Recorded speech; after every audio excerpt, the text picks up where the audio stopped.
Y ahora sí, porque lo prometido es deuda, como decimos habitualmente, ya está sentado a la mesa con nosotros Esteban De Gori, que es profesor universitario de la UBA, de la UNSAM, sociólogo, doctor en ciencias sociales e investigador adjunto del CONICET. Gracias por haber venido, Esteban. Sabemos que la noche entre semana es complicada para vos, pero es un placer tenerte acá. Gracias por la invitación. Bueno. Arranquemos con Esteban. Primero, gracias por venir. Hoy, además de, obviamente, los diarios, la coyuntura, cuando uno ve que ustedes escriben, yo te sigo mucho en los artículos, vi que habías hecho una nota muy lúcida en Anfibia, que además tenía unas crónicas espectaculares de lo que fue la jornada de ayer. Pero te planteas un poco este interrogante que estábamos charlando, ¿no? con Pablo hace un rato. Hablas de si el peronismo va a tener tiempo para saldar un déficit sociológico y recuperar al pueblo.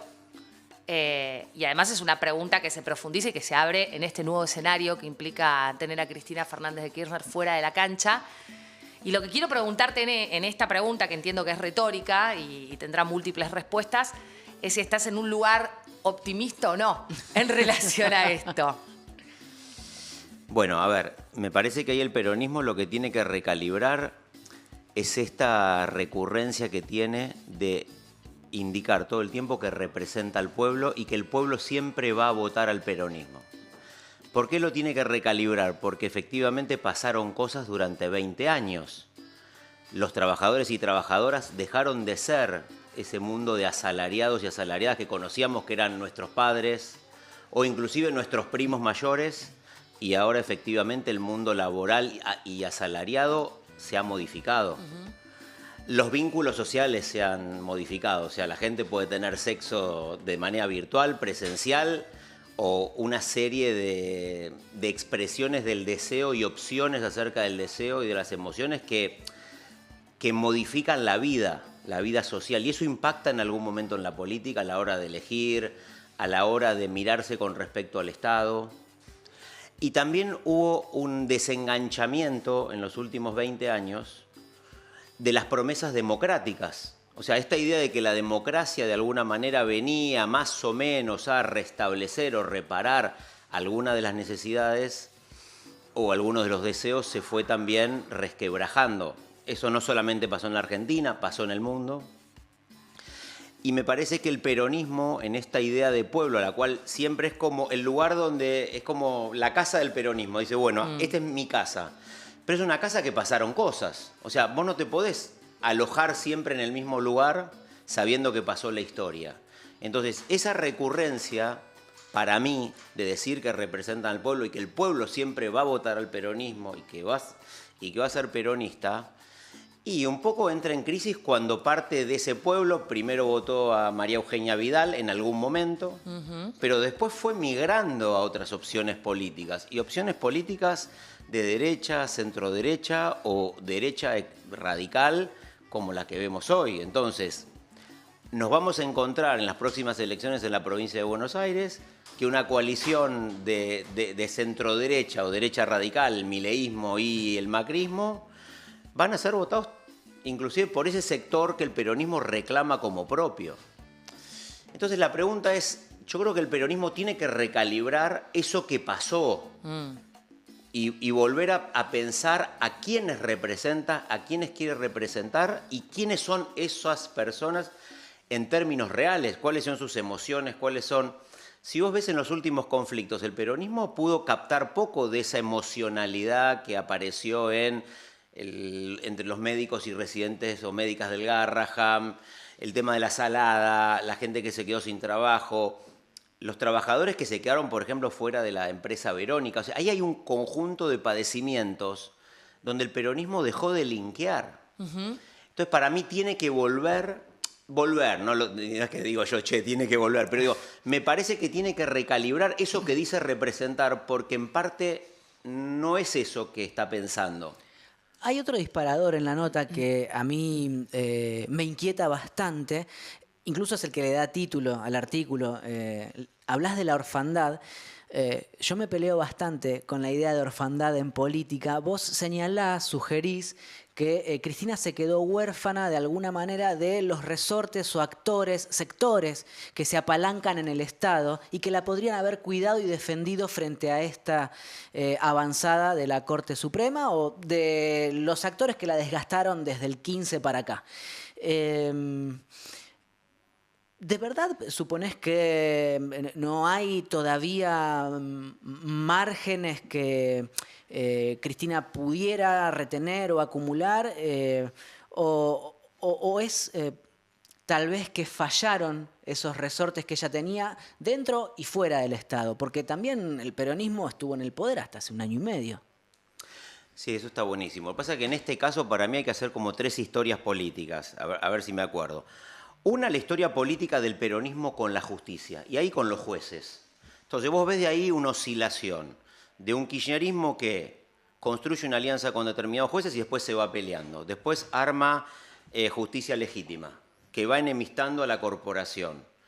Ahí hay una serie de situaciones que van rompiendo ese pacto que el peronismo había construido eficientemente con la justicia. Ahí hay una oscilación. Después hay una segunda historia política que es la de la propia causa, que uno podría decir, bueno, vamos a una historia política de cómo se construyó esta causa. Te metes adentro, ves los tecnicismos, las normas. Y después me parece que hay otra historia política que es la que hablábamos recién, la del peronismo con la sociedad o con quien dice representar. Entonces, a mí me da la sensación de que el peronismo en esta idea, además es muy paradojal de reivindicar el Estado presente, pero la verdad que del Estado se quedó muy poco en términos de control de algunos resortes. Y eso me parece que también se ve en la justicia. En la justicia la mayoría de los jueces que inclusive la juzgaron fueron, no digo reclutados, fueron nombrados por el peronismo. Entonces, ¿qué pasó? ¿Qué pasó? O sea, ahí algo pasó, algo se rompió. No ver esa ruptura, me parece que es la parte de la historia que nosotros nos olvidamos. Más allá después de discutir si hubo corrupción o no hubo corrupción. Por eso esa es la historia política de la causa, sobre la cual hay posiciones distintas. Por eso la controversia social. Pero también hay una mirada política para mí, que es, ¿qué pasó con el peronismo y algunos resortes del Estado que había cultivado eficientemente, yo te diría, del 83 hasta ahora? ¿Qué pasó? Porque ahí algo pasó. Bueno, el vínculo Cristina-Rosati es el más claro de ellos, ¿no? Digo, tenían cierta admiración mutua, trabajaron juntos en la reforma constituyente y de repente, después de tener un vínculo completamente cortado, ayer había alguna expectativa de que si tenía que venir un milagro, viniera por ese lado.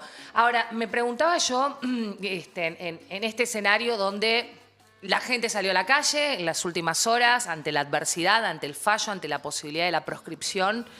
Yo te lo preguntaba antes en términos más de optimismo, no optimismo, pero digo, ¿vos crees que rápidamente el peronismo puede llegar a hacer algo que genere otra vez ese lazo con la sociedad? ¿O hasta que no se interprete todo esto que nos estabas señalando, difícil se puede hacer esa reconstrucción? Porque también pienso en la frustración, ¿no? De la gente 3 días pasando frío, una vigilia, y que no te salga de ahí algo que los represente. A lo que dije anteriormente, me parece que hay que agregarle 2 cosas. Cristina, la verdad, que no es la presidenta de un peronismo nacional. Eso me parece que es un punto que uno tendría que leer. Es la presidenta de un peronismo bonaerense con internas. Con internas que inclusive internas que la han dañado, con lo cual uno ya tendría que pensar si es un liderazgo de corto alcance o de largo alcance, digamos. ¿Qué puede ser un liderazgo de largo alcance? Que efectivamente esta situación potencie algo de apoyo popular, de apoyo, llamémosle bonaerense. Todavía no hay peronismos provinciales que se hayan pronunciado tan enfáticamente. Entonces, me parece que hay digamos, uno diría, ¿cuál va a ser el ensayo ahora que el peronismo puede esgrimir para que ese liderazgo sea de largo alcance y que pueda influir, no en las próximas elecciones, que posiblemente va a influir, porque esto lo pone en un lugar con relativa fuerza para digamos, influir o discutir sobre las próximas elecciones en la provincia de Buenos Aires, pero la pregunta me parece que es un poco más larga. Ahora, si la situación económica se resquebraja, ahí el peronismo tiene alguna posibilidad. Si el liderazgo de Milei no se resquebraja, porque hoy hay que decir que también tiene mucha adhesión Ese liderazgo se va a confrontar con ese proceso. Entonces, más allá de esta épica del 17 de octubre, esto no es el 17 de octubre donde vos tenés sectores sociales empoderados. Acá tenés justamente desempoderados. Estás hablando con hombres y mujeres desempoderadas por la inflación, por una serie de cosas que uno podría ubicarlas o en el gobierno de Macri o en el gobierno de Alberto, responsabilidades del peronismo, no importa. Pero vos llegás a una situación de mucha fragilidad social. Gente que tiene altas tasas de morosidad en sus tarjetas, gente que se le complica la vida cotidiana, dónde dejás a los chicos, las chicas, dónde los ponés, cómo haces malabares para que tu vida cotidiana más o menos cierre en una ecuación financiera, gente que se autoexplota, que trabajaba 5 horas, ahora trabaja 10, 12, la cantidad de profesionales que ahora dicen, por lo menos me puedo autoexplotar. Hay gente que ni siquiera o sea, yo no puedo dar clases a la universidad a las 2 de la mañana. Claro. Es así. Ahora, todo eso me parece que también se llega en un momento de mucha fragilidad social. Entonces, no es el 17 de octubre que vos decís, vengo de un gobierno que me ha empoderado, bueno, y salgo a la calle a defender un montón de cosas que de alguna manera... Me parece que ahí está el punto que a mí es lo que más me preocupa. Entonces digo, tenemos un liderazgo de corto alcance, quiero decir... Liderazgo en el sentido de intervención fuerte en la política o de largo alcance, que pueda jugar y que pueda apropiarse inclusive de algún resquebrajamiento de la política de Milei. Que hay que ver si Milei, digamos, deja que eso pase. Al mismo tiempo vos señalás en la nota que justamente la corte la agarra a Cristina como actor de poder, la corte como figura también con determinado poder Cristina, en un momento de debilidad, ¿no? O sea, esperó... la acechó hasta que finalmente la encierra con este fallo. Pero los seguidores, los militantes, quienes todavía la bancan, están chupando frío en la esquina de su casa y agitan y creen que están en un momento épico. ¿Cómo medís la fortaleza o la debilidad de un sector al mismo tiempo que vos considerás que Milei está fuerte, ¿no? Porque uno observa, será por encuestas, será por percepción, será por olfato, que el gobierno tiene determinada adhesión para hacer lo que está haciendo. ¿Cómo se mide, cómo se aprecia? Bueno, mira, nosotros acabamos de terminar una investigación que hicimos más de 70 entrevistas en profundidad y efectivamente cuando vos preguntás quién le va a disputar el poder a Milei, no aparece nadie. Ahora, cuando le preguntás quién es su contendiente más cercano o dentro de los opositores, la primera que aparece lejos es Cristina. O sea, efectivamente, Cristina está dentro del mundo satelital de los opositores. No es lo que la gente cree que hoy va a disputarle el poder. No sabemos qué se abre de ahora en más. Claro. Pero me parece que una cosa que uno podría medir, yo no apostaría tanto a decir, bueno, la movilización, que es importante y que eso recrea un montón de emociones, sensibilidades. Me parece que lo que se va a medir es qué es lo que pasa en septiembre y en octubre en la provincia de Buenos Aires. O sea, ese bastión que vos reclamaste como propio, ese bastión en la cual vos construiste tu casa. O sea, el peronismo construyó su casa ahí. Y si vos lo perdés, aunque sabemos que muchas de las elecciones intermedias le fue mal al peronismo, ahora, vos construiste un relato de que ahí podés pulsar victoriosamente. Y ahora sobre todo lo recortaste a la tercera sección electoral. Exacto. Como si fuera lo único que importara. Entonces yo creo que ahí me parece que el primer punto de medición van a ser las elecciones. Van a ser las elecciones. Porque no sé cuánto se puede sostener ir a la casa de Cristina, ¿cuántos? 3 meses, 4 meses. Digamos, ¿a quiénes van a convencer los sindicatos más allá de 2 o 3 semanas que va? O sea, hay algo de ahí que empieza el desgaste inercial de la vida cotidiana. No es que la gente se va a instalar ahí. Me da la sensación que no. Podría pasar, pero... Sería algo nuevo, un acontecimiento en sí mismo. Sería un acontecimiento nuevo. Digamos, todo esto puede abrir cosas novedosas. Ahora, si uno más o menos trabaja con las regularidades sociales que uno conoce Y lo veo muy difícil que mucha gente pueda sostener el conflicto durante mucho tiempo, teniendo en cuenta todo esto que dijimos, Claro. la economía, la vida social, los chicos, o sea, Sí, sí. nada. Y ahí forzosamente, digo, hay una cuestión que se instala y que se tiene que resolver porque ya Cristina Fernández de Kirchner no será candidata a nada, no va a estar haciendo las mismas reuniones que antes, que es, bueno, ¿y quién emerge? ¿No? Y pienso yo en esto de, bueno, que aparezca un nuevo liderazgo que implica que a la vez esté esta Cristina Fernández de Kirchner en un, si se quiere la analogía, puerta de hierro, que está en Constitución, que es muy cerca, que todo el mundo va a hablar con ella, que te va a decir me dijo, no me dijo. Digo, para pensar también en espejos posibles, ¿no? Si estamos ante pienso en la situación de Ecuador o en una situación más parecida a la de Lula da Silva, ¿qué liderazgo le va a quedar a Cristina y qué liderazgo puede emerger con una Cristina que esté y no está? Mira, está bueno lo de Ecuador, porque en este caso uno podría decir Correa tiene más poder que Cristina, digo, en la capacidad de organización de una fuerza nacional. Que si bien los últimos dos encuentros electorales su fuerza salió segunda, llegó a un balotaje. Un balotaje, sí. Tiene una cantidad importante de asambleístas. No importa después el margen de maniobra para influir o no en las leyes, no importa. Pero tienen las dos capitales o los distritos más importantes de Ecuador, que son Guayaquil y Quito, gobernado por dos dirigentes de la Revolución Ciudadana. Cristina llega en peores condiciones que la de Rafael Correa. Mirá, te lo trazaba como un escenario no bueno por esto de que no viene ganando elecciones. Ahora, es interesante esto, porque si bien Correa construye una fuerza nacional que tiene todavía impacto electoral, es verdad que su lejanía permitió el surgimiento de otros liderazgos locales, que uno diría, no le van a disputar, no se lo disputan a Correa, pero son dos liderazgos, como por ejemplo estos dos alcaldes de Quito y Guayaquil, que si efectivamente la Revolución Ciudadana tiene algún tipo de intervención exitosa o puede acumular alguno de los descontentos, posiblemente alguno de estos dos alcaldes podría tener algún tipo de chance de, nada, por lo menos de pensarse como un actor con capacidad de disputar en términos nacionales. También habría que ver esa situación. Yo eso lo veo muy complicado hoy en la Argentina, porque Cristina no está fuera del país, está dentro del país.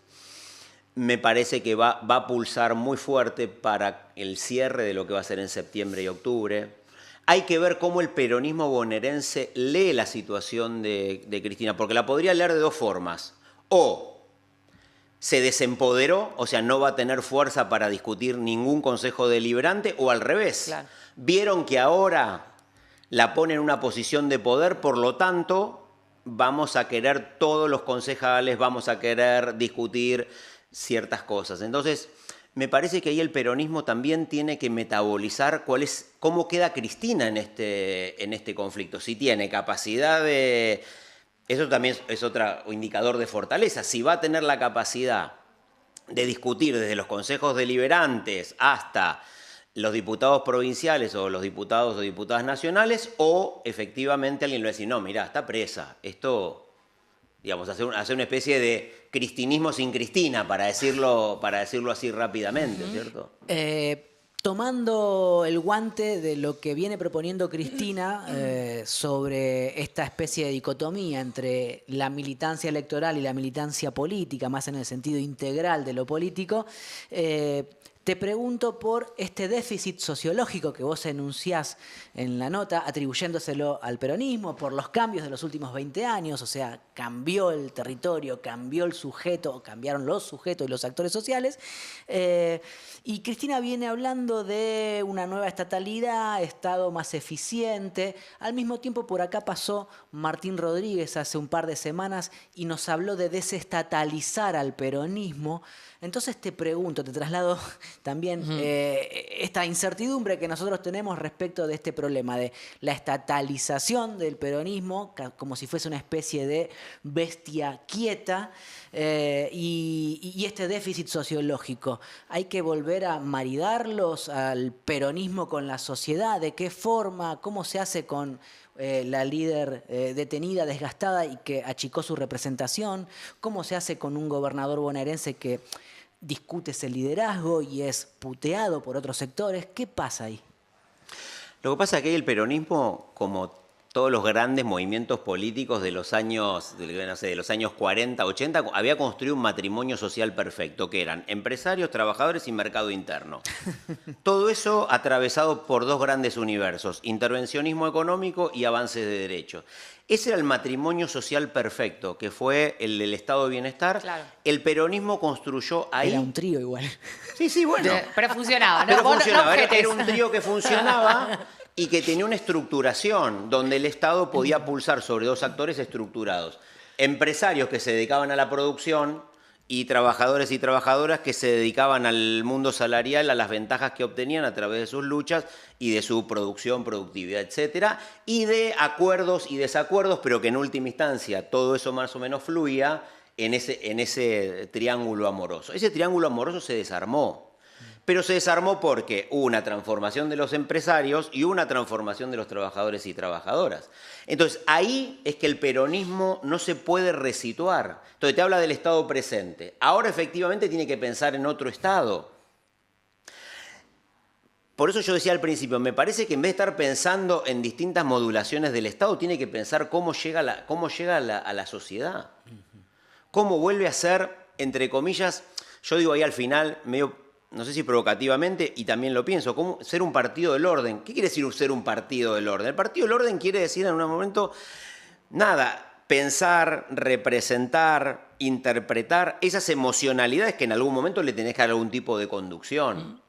Para mí el tema que en la provincia de Buenos Aires cada 90 segundos haya un hurto o haya un robo, el peronismo se tendría que preguntar, ¿eso va directamente a... ese tipo de situaciones va directamente contra mi base social. Claro, sí, sí. Entonces, vos ahí tenés dos respuestas. Bueno, hagamos buquelismo. Decís, bueno, yo voy a defender a mi base social, persona que roba la voy a buscar por debajo de la cama. Ahora, vos tenés esa posición, pero tenés que buscar otra si vos no querés ir por ese camino. Porque si vos querés defender a tu pueblo, a tu base social que tiene fragilidades, problemas, bla, bla, bla, tenés que buscar mecanismos de cuidado. Entonces, el buquelismo ético te propone algo muy simple. No pasa nada. Pensémoslo, ya tenemos un modelo, sabemos cómo se hace esto. ¿Cuál es el modelo para el modelo progresista? Siempre hay un problema ahí, ¿no? Entre la agenda del orden y el progresismo. Exacto. Parece que fueran incompatibles. Entre el orden y los derechos. Bueno, vos ahí me parece que hay algo que tenés que privilegiar. Por eso digo, cuando vos ahí perdés un poco, cuando ese matrimonio se rompe, el peronismo queda ahí como alguien que no puede volver a rearmar eso. Sí, y bueno, digo... El otro día lo escuchaba Álvaro García Linera, ¿no? Él decía, los progresismos no pueden ir a imitar a la derecha, ir a robarle el programa.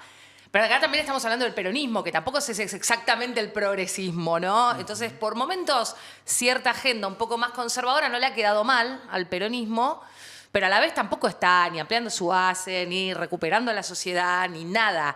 La última experiencia del Frente de Todos, ya sabemos lo que fue, ¿no? Entonces está como en una encrucijada, pareciera compleja. Y ahora encima le sumamos esto, ¿no? De una Cristina presa. Es que yo creo que ahí el problema de Kicillof es que en vez de pedirle más populismo, le van a pedir más punitivismo. O sea, en algún momento eso va a surgir porque el problema de la inseguridad es cuando eso empieza a ser transversal a todas las clases sociales. Y cuando todas las clases sociales empiezan a entender más o menos que ese es el problema, vos estás en un problema. Entonces, ¿qué haces con eso? Porque en Europa dicen, bueno, problema migratorio, te lo resuelvo fácil, te dice la derecha. Pongamos esto, bla, bla, bla, hagamos esto, echémoslo, expulsémoslo, mandémoslo a Albania, saquemos... Ahora, la izquierda italiana, francesa, etcétera, no saben qué hacer con los migrantes. No saben qué hacer, porque pensar eso de por sí ya les parece un problema. Entonces, ¿cómo cuidás a tu base social sin que eso sea políticas ni hiperpunitivistas ni hiper exclusivistas para tu propia base, digamos? ¿Cómo haces?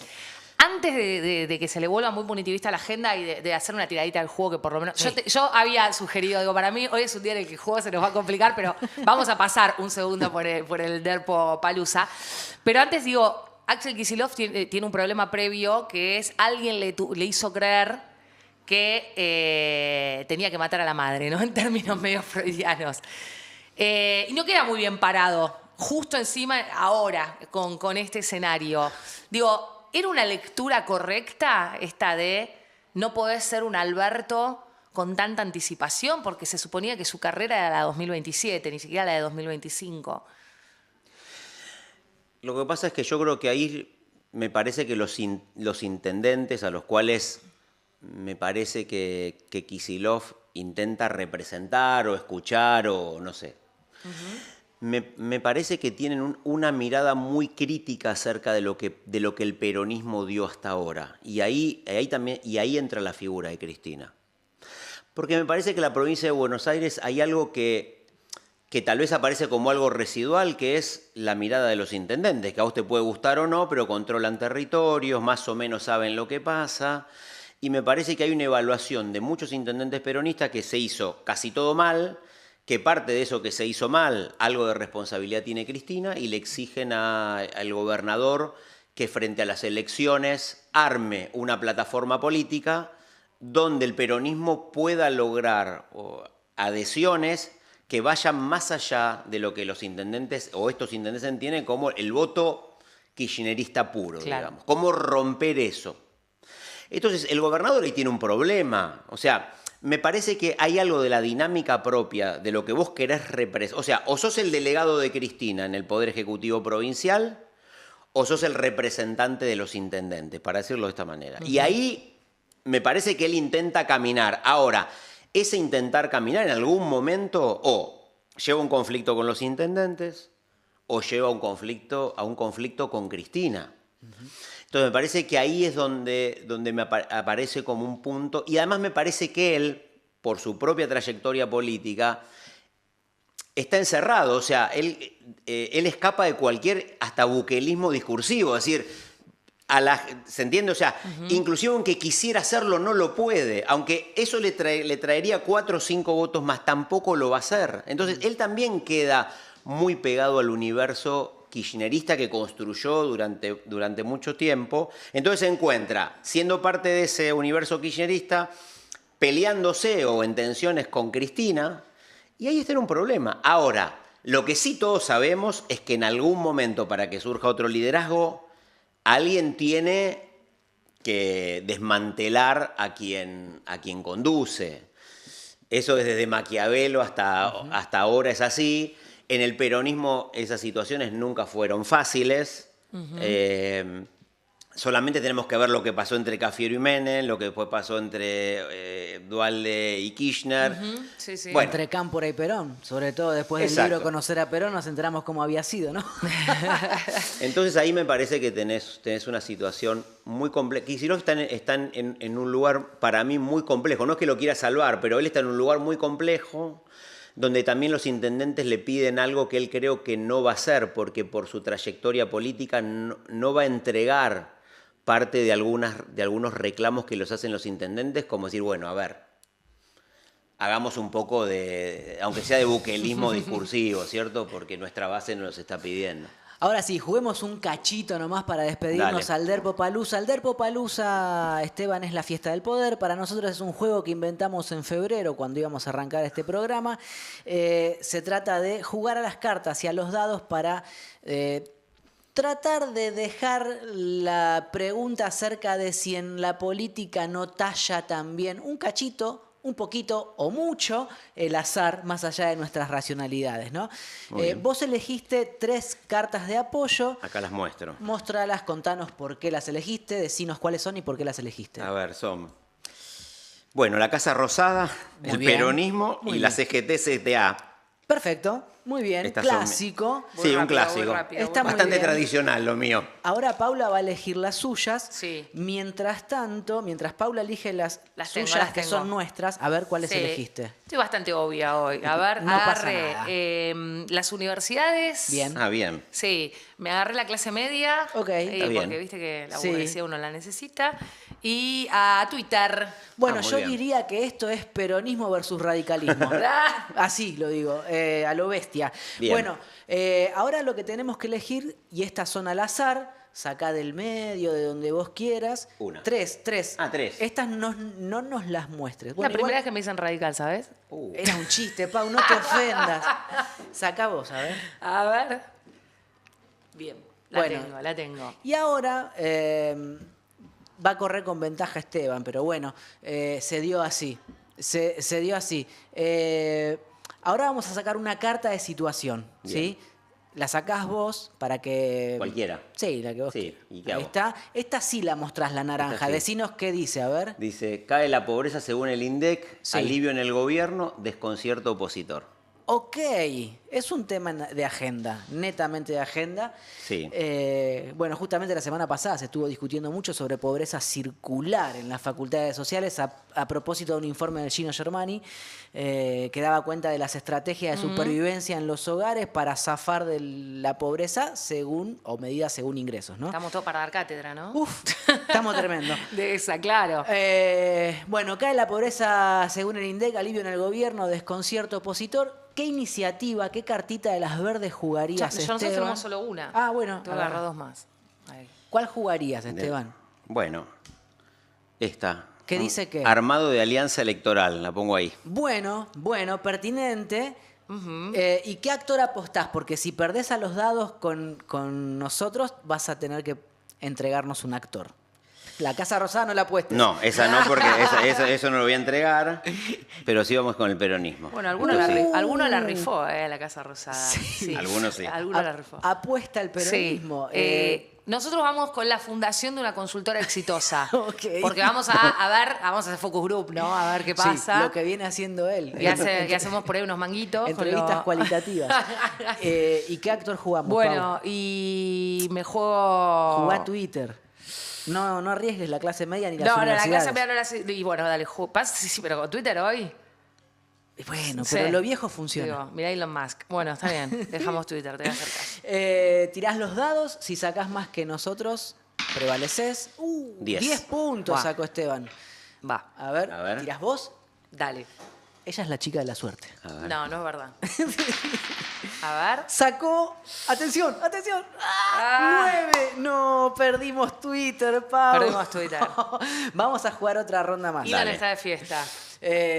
A ver, voy a mezclar para que no salga ninguna repetida en lo posible, porque como ya vamos 9 programas, vamos 11 programas, perdón. Esto estoy aparte es como perdido. la coyuntura misma, porque digo, no importa cuán buenos sean tus actores Claro. o tu estrategia, el azar en Argentina Fíjate que casi ganamos, perdimos 10-9. lo arregla todo o lo arruina todo. Voy por una del medio. Exacto, dale, Dale. lo que vos quieras. ¿Qué te tocó? La CGT no moviliza, Milei festeja, Ah, el mirá. kirchnerismo se queja. Estamos como ahora, ¿no? Está justa, esta está. Esta es la de hoy, esta la escribiste Parece a hoy. propósito. Parece a propósito. Esta la escribiste hoy. Bueno, ¿Qué cartas jugamos? A ver.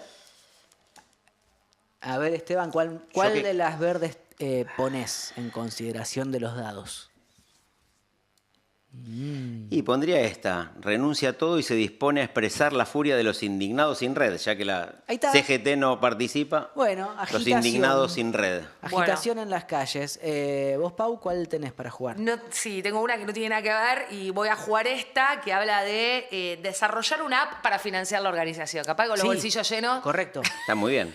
correcto. la movilización se arma, ¿no? ¿Cuáles de los actores o bases de apoyo ponemos en disputa? Bueno, ahora, yo antes de sacrificar las universidades voy con la clase media toda. Él se quedó con Twitter, ojo. Arriesgó el peronismo, pero nos choreó Twitter. Me quedé con Twitter, sí. Y acá la CGT no pondría yo porque es la que no moviliza, con lo cual me queda la Casa Rosada. No, podés poner Twitter o el puedo peronismo. poner- o podés jugar de vuelta al peronismo. puedo jugar, entonces sí, ahí está. De vuelta al Ahí está, peronismo. ahí está. Dale, tira este dado. Estos dados, perdón. Estoy está muy bien. marcado, Hoy estoy no, muy dale. bien. 11. 11 Va, puntos fíjate sobre vos, 12. dale. ¿Tiro yo? Sí, tira vos. Tengo que sacar 12 sí o sí, ¿eh? Vamos la clase media, vamos la clase media. No, 9, ganó de vuelta Esteban. En el horno. Ya estamos llegando al final del programa. Esteban, nosotros nos preguntamos, de hecho, para eso el juego funciona como excusa. Nos preguntamos todos los programas y trasladamos esa pregunta también a los invitados. ¿Cómo se construye y cómo se acumula poder hoy en día? ¿Qué dice el sociólogo Esteban? Mira, yo vuelvo un poco a una idea clásica, pero a mí me gusta mucho que la construcción del poder no solamente es una relación, no solamente tiene que ver con la construcción de vínculos, sino también tiene que ver con la creación de fuertes creencias. Me parece que el poder tiene mucho que ver con las creencias que hoy posiblemente no sean la estructuración de una idea de creencia como imaginamos hace 20 años, 100 años atrás, pero sí me parece que la creencia todavía es un lugar muy fuerte sobre el cual alguien tiene que imaginar la construcción del poder. Así que vuelvo a un tema clásico que me parece importante, más allá de la capacidad o no que tenga ese actor para movilizar recursos, pedazos de Estado y todo eso, o movilizar personas, pero sí me parece que vuelvo a una idea de que el poder está íntimamente relacionado a la creencia. Voy con la del estribo, digo, pensando en, bueno, vos seguís muchos movimientos europeos, venís haciendo estas entrevistas acá también con, bueno, estudios sociológicos y demás. ¿Imaginás, o por lo que ves, yo sé que es futurología y que ustedes siempre los académicos necesitan una mirada de larga duración para dar una respuesta, pero ¿te imaginás un periodo, un ciclo corto de la ultraderecha en la Argentina o no? Milei es un gran competidor y entendió muy bien algo que había entendido el peronismo, que es un poco... Lo que hay que ver en Milei si logra construir ese matrimonio social duradero que había construido el peronismo. Macri no lo hizo. En eso Cristina tiene, digamos, sociológicamente fracasó en la construcción de un matrimonio social. Hay que ver si Milei Macri logra... fracasó. ¿Cómo? Macri fracasó. Macri, sí, no sé qué dije. En eso Cristina, y no terminaste la frase. No, en eso Cristina tiene razón cuando dice que fracasó Macri. Claro. ¿Y el matrimonio posible para Milei cuál es? ¿Corporaciones? Es la construcción de algo que ya había iniciado Menem, que después se resquebrajó, que es una sociedad que apoya lo que vemos que está pasando ahora, un fuerte consenso sobre formas de entender el mundo ultraliberales en algunas cuestiones y en otras no tanto, desprecio a lo que fue el Estado, no sé si a toda la estatalidad, pero si logra construir un matrimonio social se puede quedar varios años, sí.